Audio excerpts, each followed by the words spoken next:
Hey friends, welcome to a brand new project here on the TSK channel. This time we are learning from the mistakes we made in our last project. About a year and a half ago, we together with the s-klub team kicked off the Tesla Gullwing project together. Back then, to grab attention, I said, we are starting a $1 million project.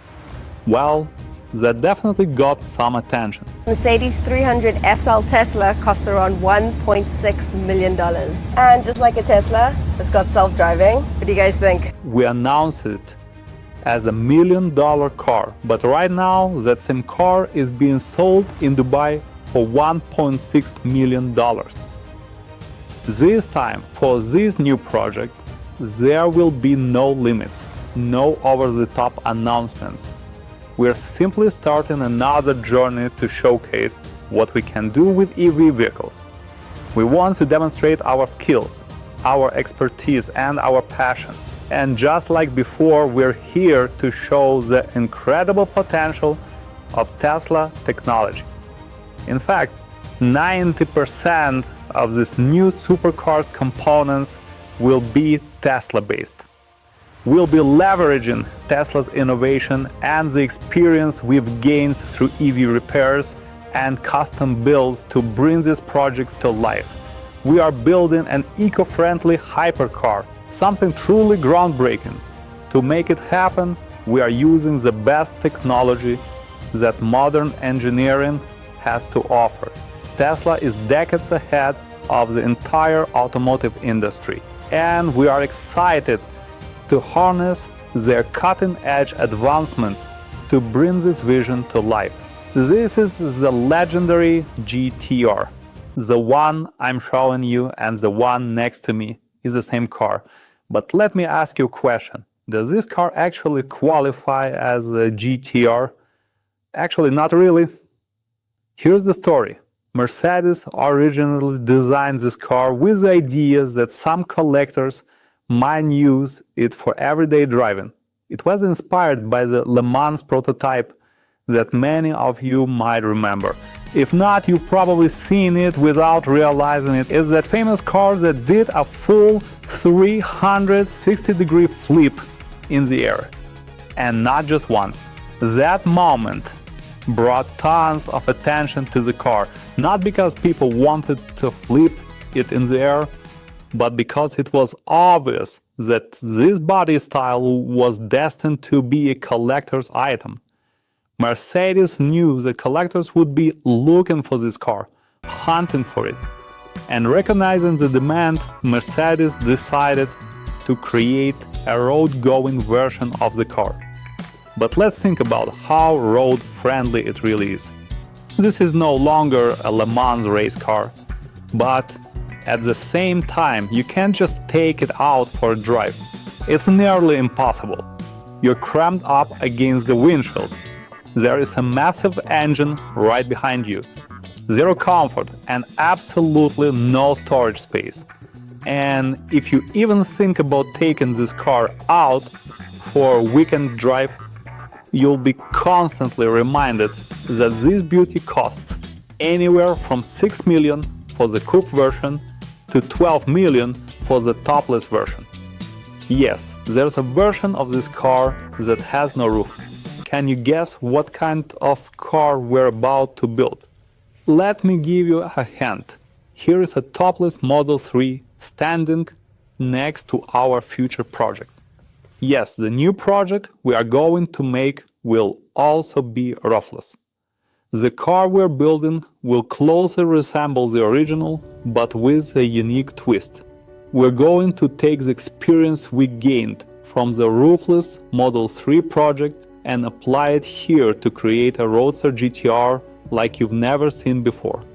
Our goals are ambitious, but this time I want the process to go smoother than our Tesla Gullwing project, where we dealt with a super compact body. The Tesla Gullwing was a classic car, short and narrow.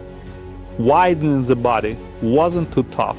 We just stretched and reshaped to the sides. But getting the length right, that was a whole different story. We even had to chop off part of the chassis to make it work. It was fun to shoot when we filmed the Tesla Model 2 episode. That car even made it into an EV Builder's Guide magazine. Projects like these keep pushing us, and we want to keep earning that recognition, project after project.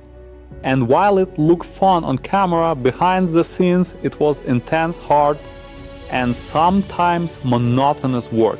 For this new project, the body will need to be lengthened slightly and fine-tuned, but the core idea is to integrate an EV chassis. This will make it lighter, stiffer, and much more agile. Our goal is to exceed the performance specs of the original GTR road version. We want to take what Mercedes envisioned and push it further. So we are aiming to improve the specs of the road version of GTR if we manage to. Mercedes wanted to make a usable car with a stunning design. We're here to make that vision a reality. So when you drive this masterpiece, it will say for itself, yes, I know something about cars. Yes, I appreciate beauty. And yes, I can drive it. So let's make it happen. Let's sum it all up. We've got an incredible body, amazing Tesla technology, and together we're once again creating the perfect electric car. What you see here is just the early stage. The wheels are just placeholders to make the body look more like a car for now. The windshield is going to be wider, for sure. And since the chassis will be longer, we will also need to extend the body slightly.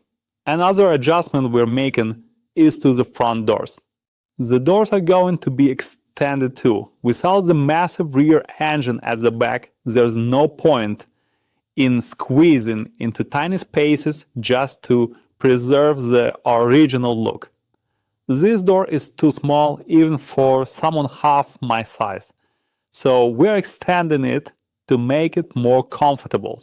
We're also going to balance the proportions with much larger wheels. Right now, you're seeing 22-inch wheels. Just to compare, this car has 19-inch wheels.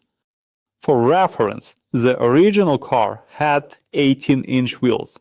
If we choose at least 21-inch wheels in the back, I think it'll significantly improve the overall look and proportions. Feel free to share your thoughts on it in the comments below. I would love to read them all, but honestly, I can't promise we would listen to them because we've already planned everything. We've also heard some criticism, even from John from S-klub. John told us, guys, you might ruin this body and attract a lot of hate. And he's not wrong. People love this car. It's iconic. Some collectors still pay around $10 million for this body. Can you imagine that? On the other hand, you've probably seen plenty of attempts online to recreate this body. And many of them look, well, let's be honest, awkward and ridiculous. Originally, I wanted to make the rear part look less heavy, make the wheels more visible, add a bigger diffuser, and so on. But the last thing I wanted was to look ridiculous. So I've decided to be extremely cautious with this build and hold back those ambitions in order to stay closer to the original design. That being said, we still want to add our own spin, so expect lots of carbon fiber elements and a special spoiler. No spoilers about the spoiler yet. You'll see it when it's ready and functional.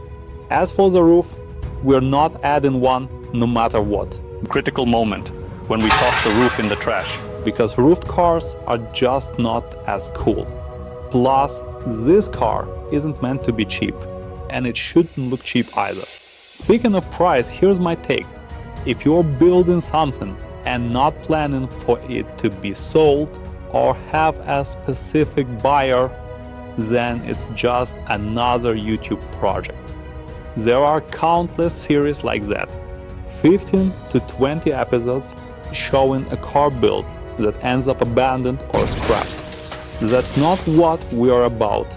I don't want to waste my team's time or creativity on something meaningless. We're building a car that's not only stunning and functional, but also something we can sell, not cheaply, but with pride and maybe a tear or two when it's time to let it go. So if you are as excited as I am to see how this turns out, make sure to subscribe and smash that like button. This is an ambitious project and I can't wait to take you on this journey. Let's do it together. See you in the next one. Take care and bye for now.